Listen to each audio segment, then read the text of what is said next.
Donald Trump is on another rampage over his own failures to, do his job well. And now several key members of his cabinet are cowering in fear. You know how I always warn about Schadenfreude on this channel? Here comes a flood of it, just in case you find it triggering. For the rest of you, here's a great way to start the weekend. Welcome to Occupy Democrats. I'm David Reddish. Thanks for joining me today. And before we get started, I have to say we're doing a new subscriber drive here on the channel at the moment. So please subscribe now if you haven't. We're targeting 2 million subscribers in the next few weeks. So you can help out by subscribing now and sharing this video. On to our story.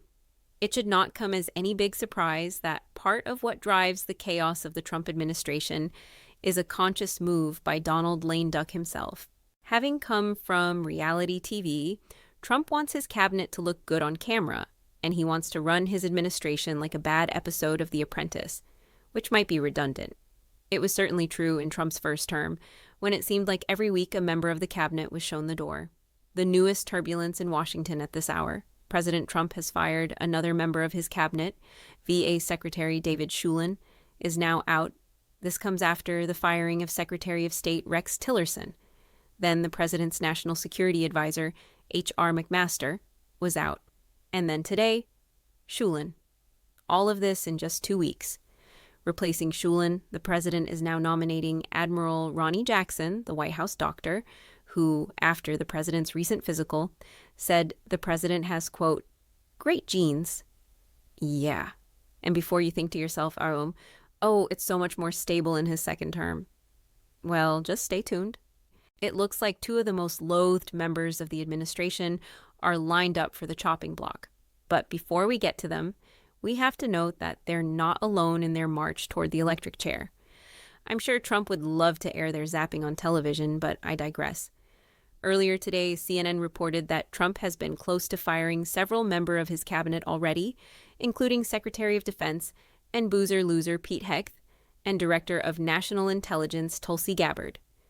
The channel further reports that Director of Homeland Security Kristi Noem, Secretary of Energy Chris Wright, and Chief Advisor Corey Lewandowski also face firing. Sources told CNN that Trump personally loves Noem, so Lewandowski is more likely to get the boot. For the record, Lewandowski and Noem are long rumored to be having an affair, though both are married to other people. Multiple sources have reported as much since the campaign last year.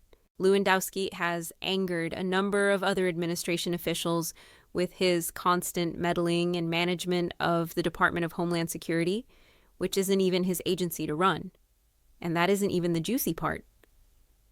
For the record, the White House now denies that Trump is considering replacing any of the people we just mentioned. On the other hand, a new report also surfaced this morning that 2 of Trump's most prominent candidate members, FBI Director Kash Patel and Attorney General Pam Bondi, are likely to get the boot in spectacular fashion in the next year. Take a look. We will follow the law. We will follow the law. We will follow the law. For more, let's bring in Daily Signal investigative columnist Tony Kett. Tony, is it just me? Or is it just a matter of time before Bam Pam Bondi is shown the door? I'm sorry. I hate to say it. I want this administration to succeed. But this is, you just can't talk about talking points. At least kind of make it a little bit more original. I'm sorry. I'm just calling it out. She backed herself into this corner in February.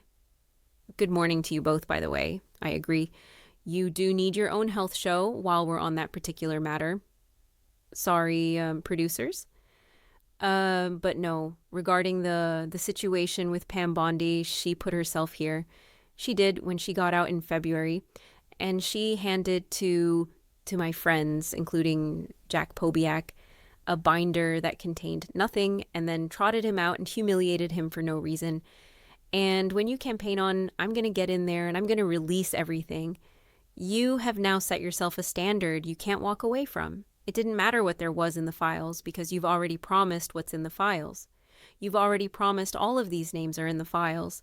So you better deliver. And then she and Kash Patel got in there and found out, well, gee, it looks like there's not as much as I told everyone there was going to be. Because Freedom Eagle.Facebook said there had to be something in there. And if there wasn't enough, well, now you're here. Welcome to purgatory.